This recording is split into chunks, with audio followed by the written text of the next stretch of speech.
Welcome back. Oh, I'm always trying to adjust my camera. Welcome back. Thanks for coming and stopping by the Story Corner. It's story time. Exciting. I so enjoy story time. I love it because I'm so busy. And if I wasn't doing this, I wouldn't read. And I love to read. And I love to read with my children, which is why I started this channel. Because I have my sweet babies, but I also have some grown adult children who live thousands of miles away, who I miss 100 million times a day.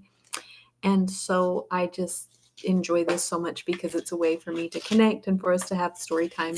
Sometimes together, not usually because everybody's so busy, but if I read every night or most nights that I can, then when my children have a minute, then they can come and be a part of that, and we can share story time together. So that's why I do this. It's really fun for me, very special. I hope my children enjoy it as much as I do, and anyone else. You don't have to be my child to enjoy it. Anyway, Caden, oh, he's such a handful. He just had a bath, and he's being a stinker because he doesn't like to let me get anything done. He's like, why would you do anything ever besides take care of me and clean up my messes? Huh? Yeah.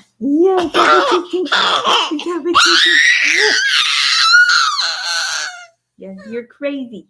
Yes, you are. Oh, he's such a handful. It's like I have 1,000 things to do every day, and I get like 10 things done out of the 1,000. I mean, he's a full-time job. He is a handful. Okay, so before we get started, what did you have for dinner? It's just, I don't know. I love to cook. So to me, it's my thing, right? What did you have for dinner? Put it in the chat. Today I went all out. So this morning I started some beans, black beans, and then I also made Cajun seasoning. And then this evening at dinner time, I made butter baked rice, big old cilantro salad with tons of veggies. And then I made a Cajun chicken, kind of like Bojangles chicken. If you've had it, it's not really, I know a lot of my guys are in the West and I'm in the East, but I don't know. Are there Bojangles out there? It's really good. It's good chicken. We've had it a couple of times, and it's spicy and yummy. So it's kind of that style, deep fried chicken. So yeah, I worked hard. Anyway, it was so good. So it was like beans, rice, salad, kind of like Cafe Rio or Chipotle, where they have the base with the beans and rice. And then the chicken was so yummy. It was really, really good. So it turned out super yummy. Anyway, it was good. Now, also, you're going to whack me with his flailing arms. I'll show off a couple of things that I've made, just for fun, because I can, and I enjoy it. Hey, don't rip my papers, you little handful. That's a pumpkin. Okay, now look at these. They actually match me. I know my lighting is terrible. I've said it many times. I need some good lights. But, here we go. Look how cute these are. Look at the colors in that. Purple, blue, pink. So cute.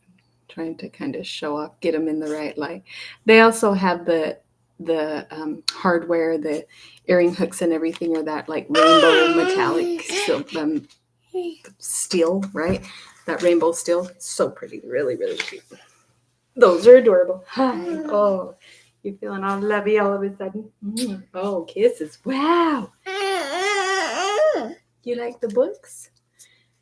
The Anne of Green Gables books. Here they are.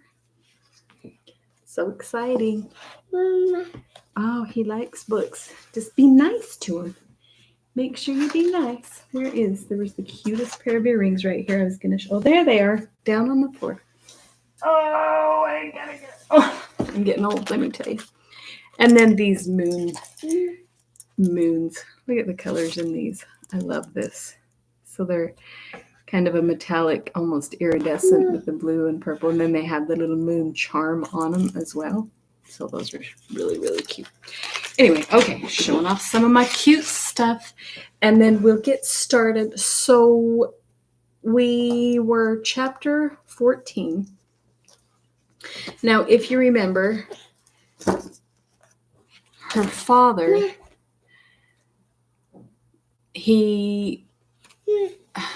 abandoned her mother, burned the marriage certificate, and pretended he'd never married her.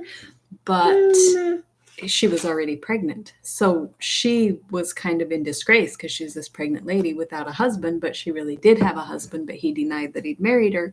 So it's kind of this scandal, and her mother died after in childbirth, I think right after Evelina was born, in disgrace, right? So her reputation was ruined and everything.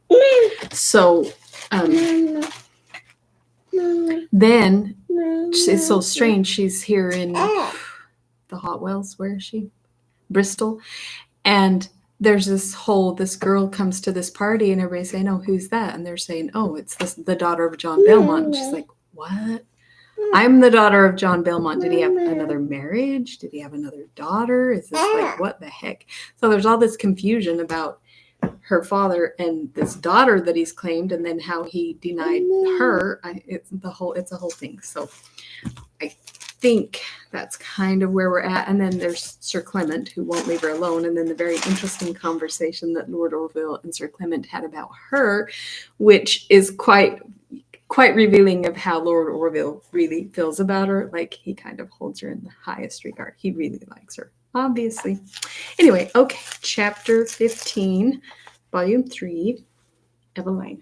Mwah! Okay, Evelina in continuation, October 6th. Be nice to the books. Be gentle. Thank you.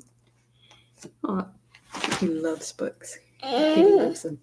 Thank you for being careful. And now, my dearest sir, if the perturbation of my spirits will allow me, I will finish my last letter from Clifton Hill. This morning, though I did not go downstairs early, Lord Orville was the only person in the parlour when I entered it. I felt no small confusion at seeing him alone, after having so long and successfully avoided such a meeting. As soon as the usual compliments were over, I would have left the room, but he stopped me by saying, "If I disturb you, Miss Anville, I am gone." Oh, yeah. Do I see the next one? He's looking for pictures. That's so cute. Yeah. "My lord," said I, rather embarrassed, "I did not mean to stay." "I flattered myself," cried he, "I should have had a moment's conversation with you." I then turned back, and he seemed himself in some perplexity, but after a short pause, "You are very good," said he, "to indulge my request. I have indeed, for some time past, most ardently desired an opportunity of speaking to you." What, this one? Again he paused, but I said nothing, so he went on. "You allowed me, madame, a few days since, you allowed me to lay claim to your friendship, to interest myself in your affairs, to call you by the affectionate title of sister, and the honour you did me no man could have been more sensible of. I am ignorant, therefore, how I have been so unfortunate as to forfeit it. But at present all is changed. You fly me. Your averted eye shuns to meet mine, and you sedulously avoid my conversation." I was extremely disconcerted at this grave and but too just accusation, and I am sure I must look very simple, but I made no answer. "You will not, I hope," continued he, "condemn me unheard. If there is anything I have done, or anything I have neglected, tell me, I beseech you, what, and it shall be the whole study of my thoughts how to deserve your pardon." "Oh, my lord," cried I, penetrated at once with shame and gratitude, "your too great politeness oppresses me. You have done nothing. I have never dreamt of offence. If there is any pardon to be asked, it is rather for me than for you to ask it." "You are all sweetness and condescension," cried he, "and I flatter myself you again allow me to claim those titles which I find myself so unable to forego, yet occupied as I am with an idea which gives me the severest uneasiness. I hope you will not think me impertinent, if I still solicit, still entreat, nay, implore you to tell me to what cause your late sudden and to me most painful reserve was owing." "Indeed, my lord," said I, stammering, I can't, indeed, my lord." I am sorry to distress you, said he, and ashamed to be so urgent. Yet I know not how to be satisfied while in ignorance, and the time when the change happened makes me apprehend. May I, Miss Anville, tell you what it makes me apprehend? Certainly, my lord. Tell me, then, and pardon a question most essentially important to me, had or had not Sir Clement Willoughby any share in causing your inquietude? No, my lord, answered I with firmness, none in the world. A thousand thanks, cried he. You have relieved me from a weight of conjecture, which I supported very painfully. But one thing more, is it in any measure to Sir Clement that I may attribute the alteration in your behaviour to myself, which I could not but observe, began the very day of his arrival at the Hotwells? To Sir Clement, my lord, said I, attribute nothing. He is the last man in the world who would have any influence over my conduct. And will you then restore to me that share of confidence and favour with which you honoured me before he came? Just then, to my great relief, for I knew not what to say, Mrs. Beaumont opened the door, and in a few minutes we went in to breakfast. You do make it difficult, Monkey. You're such a handful. You're so busy. Yeah, you're so sweet. I love you.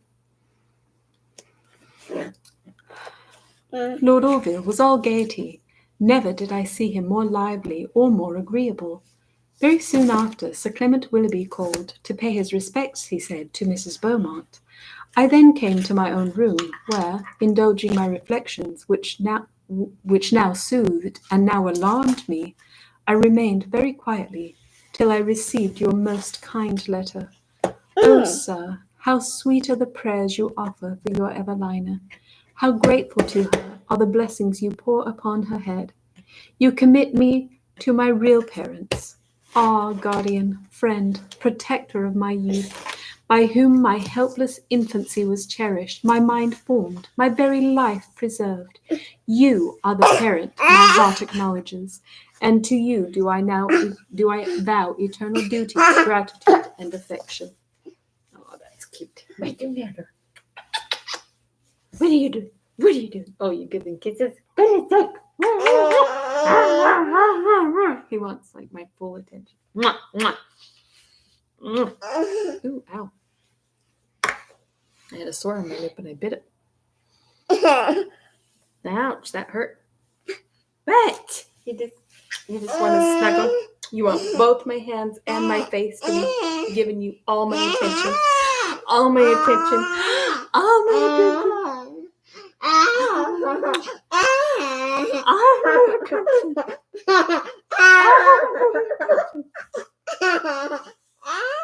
You're so silly. You're so silly. Ow, I really hurt my lip.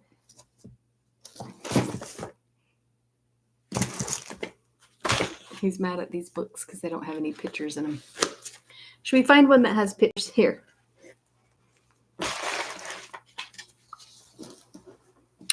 Here. This one has pictures. Right here. There you go. See? Oh. Oh.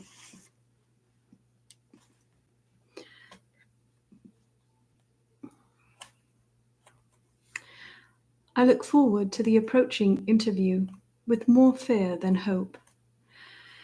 But important as is this subject, I am just now wholly engrossed with another, which I must hasten to communicate. I immediately acquainted Mrs. Selwyn with the purport of your letter. She was charmed to find your opinion agreed with her own, and settled that we should go to town tomorrow morning, and a chaise is actually ordered to be here by 1 o'clock. She then desired me to pack up my clothes, and said she must go herself to make speeches and tell lies to Mrs. Beaumont.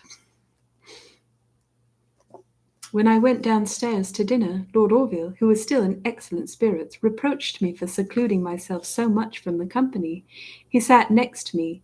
He would sit next to me, at table, and he might, I am sure, repeat what he once said of me before, that he almost exhausted himself in fruitless endeavours to entertain me.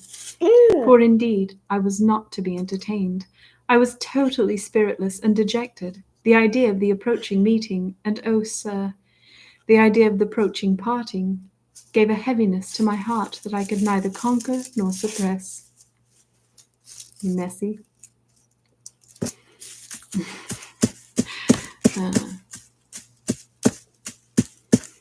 I even regretted the half-explanation that had passed, and wished Lord Orville had supported his own reserve and suffered me to support mine. However, when during dinner Mrs. Beaumont spoke of our journey, my gravity was no longer singular. A cloud instantly overspread the countenance of Lord Orville, and he became nearly as thoughtful and as silent as myself. "What are you doing?" We all went together to the drawing-room. After a short and unentertaining conversation, Mrs. Selwyn said she must prepare for her journey, and begged me to see for some books she had left in the parlour. And here, while I was looking for them, I was followed by Lord Orville. He shut the door after he came in, and approaching me with a look of great anxiety, said, "Is this true, Miss Anville? Are you going?" Oh my goodness, what's the matter? What's the matter? You just need all the attention, all of it, all of it. Mwah, mwah. You just need all the attention. Did you say hi? Look, there's Kaden. Say hi. Hi. Yeah, say hi.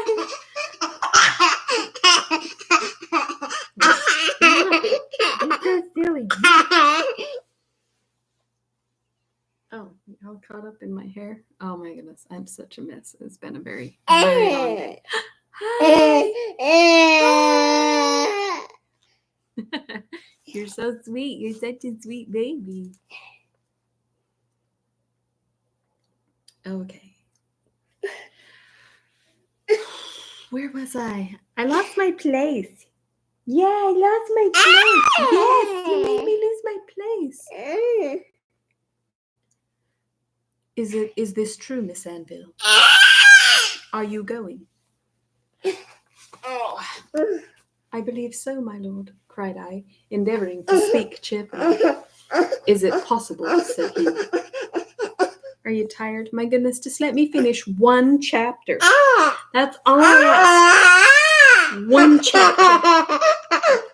One chapter. One chapter. And then I'll put you to bed. And then I'll put you to bed. Oh my goodness. He's such a handful. Hey, you little fluff. He sits here and chucks everything up there. Oh. I had stacks of earrings sitting here. And he's just like, sweep piles of them, like 20 pairs on the floor. The books. Sweep the pile on the floor. I need drawers. I need a desk. I'm sitting at a fold-up table for this. Hey. Calm down. Calm down. Here. Do you want to color? Here you go. Color in the book. There you go. Hey. Oh my goodness, he loves to draw. Does it not work? Does that one not work? It does, kind of. Oh, I guess maybe kind of not. Okay, we'll find your one that works. Here you go. There. Hey, that one works. Yeah, it works. See? Should we write Kaden? Kaden! Is it possible? Said he. Oh, I went to the wrong. Wonders if she's going. I believe so, my lord, cried I, endeavouring to speak cheerfully. Is it possible? Said he gravely. Miss Anville can doubt. Oh my heavens. Okay, this is like the 5th time I'm going to read this. I believe so, my lord, said I, still looking for the books. So Mrs. Selwyn asked her to get some books for her. So suddenly, so unexpectedly must I lose you? No great loss, my lord, cried I, endeavouring to speak cheerfully. Is it possible, said he gravely, Miss Anville can doubt my sincerity? I can't imagine, cried I, what Mrs. Selwyn has done with these books. Would to heaven, continued he, I might flatter myself you would allow me to prove it. I must run upstairs, cried I, greatly confused, and ask what she has done with them. She's looking for books, and he's trying to be serious. You are going, then, cried he, taking my hand, and you give me not the smallest hope of your return. Will you not, then, my too lovely friend, will you not, at least, teach me with fortitude like your own, to support your absence? My lord, cried I, endeavouring to disengage my hand, pray let me go. I will, cried he, to my inexpressible confusion, dropping on one knee. Oh, if you wish to leave me. Oh, my lord, exclaimed I, rise, I beseech you, rise. Such a posture to me. Surely your lordship is not so cruel as to mock me. Mock you, repeated he earnestly. No, I revere you. I esteem and admire you above all human beings. You are the friend to whom my soul is attached as to its better half. You are the most amiable, the most perfect of women, and you are dearer to me than language has the power of telling. I attempt not to describe my sensations at that moment. I scarce breathed. I doubted if I existed. The blood forsook my cheeks, and my feet refused to sustain me. Lord Orville, hastily rising, supported me to a chair, upon which I sunk, almost lifeless. For a few minutes we neither of us spoke, and then, seeing me recover, Lord Orville, though in terms hardly articulate, entreated my pardon for his abruptness. The moment my strength returned, I attempted to rise, but he would not permit me. I cannot write the scene that followed, though every word is engraven on my heart. But his protestations, his expressions, were too flattering for repetition, nor would he, in spite of my repeated efforts to leave him, suffer me to escape. That's kind of cute. She won't actually write where he told how much he loved her, because that's kind of between her and him. And she respects it so much not to write about it even to Reverend Villers, which is kind of cute.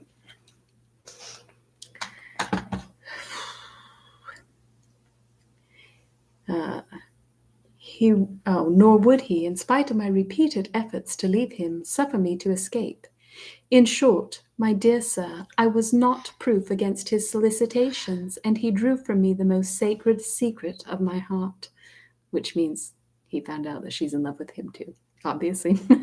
If you didn't get that, you know. I know not how long we were together, but Lord Orville was upon his knees when the door was opened. Excuse me. When the door was opened by Mrs. Selwyn. To tell you, sir, the shame with which I was overwhelmed would be impossible. I snatched my hand from Lord Orville. He, too, started and rose, and Mrs. Selwyn for some instants stood facing us both in silence. I can just see it. She's just standing there looking at him like, okay.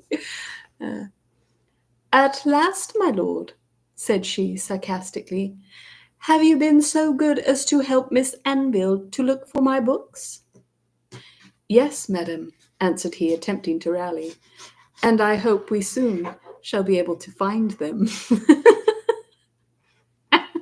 That's funny. Your lordship is extremely kind, said she dryly, but I can by no means consent to take up any more of your time. Then, looking on the window seat, she presently found the books. Takes her 2 seconds to find them. And added, come, here there are just 3, and so, like the servants in the drummer, this important affair may give employment to us all. She then presented one of them to Lord Orville, another to me, and taking a third herself with the most provoking look, she left the room. She's kind of funny. I kind of like her. Caden. He's writing all over this table, but it is a dry erase marker. You're such a stinker.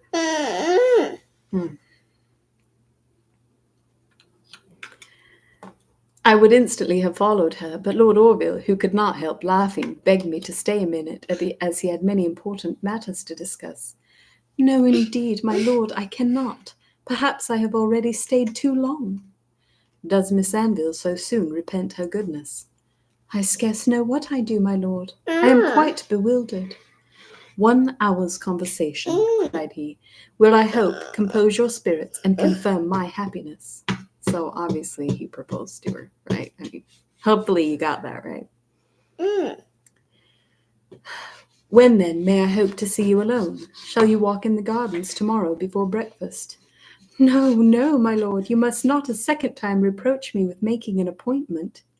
Do you then? Said he, laughing. Don't write on the books. No. Oh, what a mess. Caden, oh my goodness, he's such a handful. You're such a handful. You're so grumpy.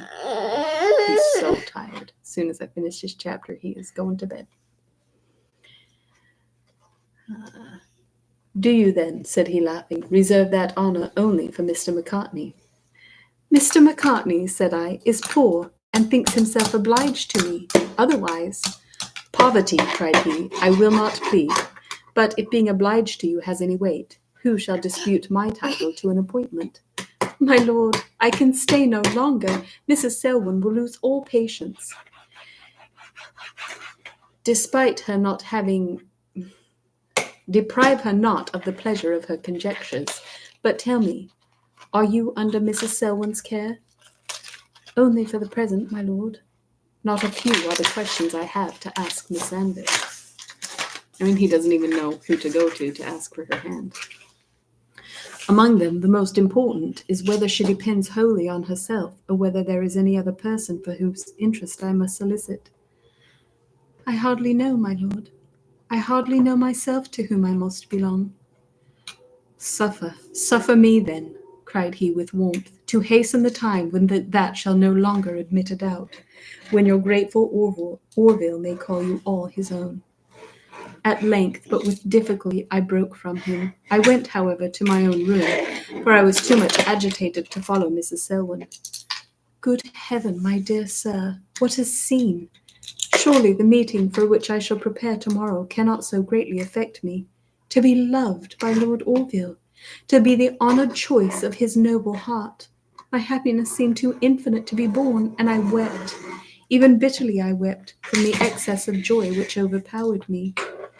In this state of almost painful felicity I continued till I was summoned to tea. When I re-entered the drawing-room, I rejoiced much to find it full of company, and the confusion with which I met Lord Orville was rendered the less observable. Immediately after tea, most of the company played at cards, and till supper-time, Lord Orville devoted himself wholly to me. He saw that my eyes were red, and would not let me rest till he had made me confess the cause, and when, though most reluctantly, I had acknowledged my weakness, I could with difficulty refrain from weeping again at the gratitude he expressed. You're so tired. Oh, so many loves. You're so tired. He wants me to go put him to bed. He's so tired, huh? He's so tired. He's tired. Look, I'm almost done, I think. Yeah, just like a page and a half. 2 pages. Should we put on your pants? Look, we didn't even put on your pajama bottoms. Yeah. You had such a nice bath. And here's your jammies. Yeah. Nice.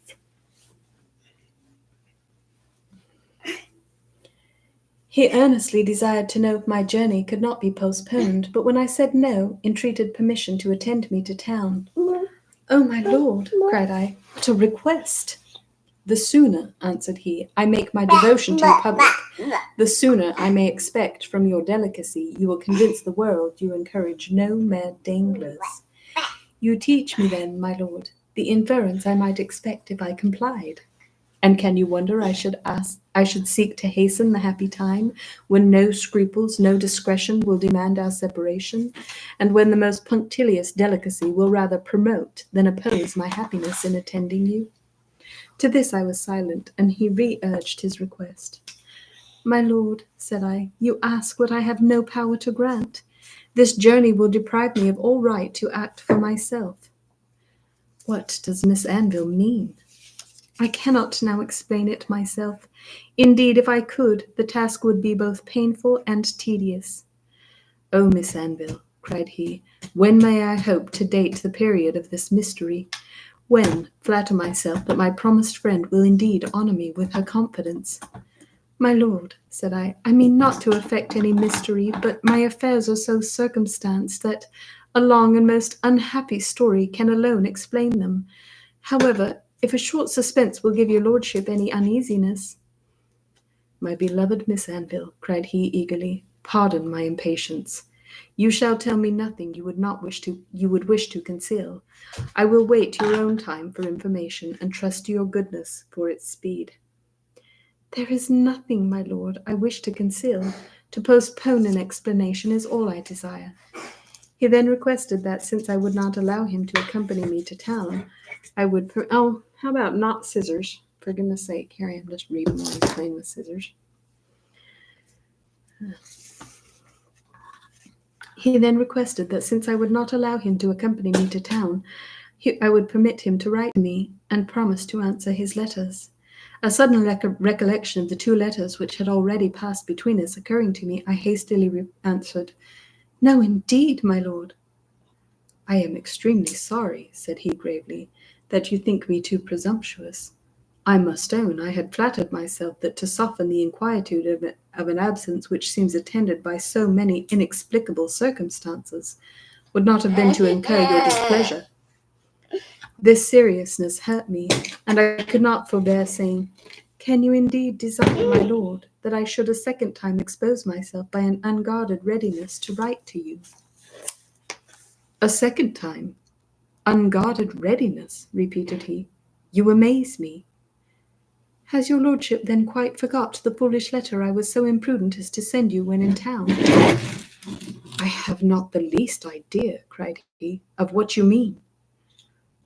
Why then, my lord, said I, we had better let the subject drop. Impossible, cried he. I cannot rest without an explanation. And then he obliged me to speak very openly of both the letters. But, my dear sir, imagine my surprise when he assured me in the most solemn manner that, far from having ever written me a single line, he had never received, seen, or heard of my letter. This subject, which caused mutual astonishment and perplexity to us both, entirely engrossed us for the rest of the evening. And he made me promise to show him the letter I had received in his name tomorrow morning, that he thought that he might endeavor. Oh, Caden, just look, I have like one paragraph. That he might endeavor to discover the author. You have made such a mess. You made such a mess.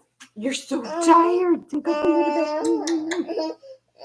Okay, look, I just have to read that much more, and then we'll go put you to bed. After supper, the conversation became general. And now, wait, Caden, we're almost done. And now, almost done. This much. My dearest sir, may I not call for your congratulations upon the events of this day? A day never to be recollected by me, but with the most grateful joy. I know how much you... Caden, look, I am almost done.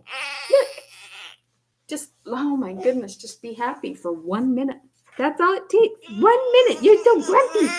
Look, did you see in here?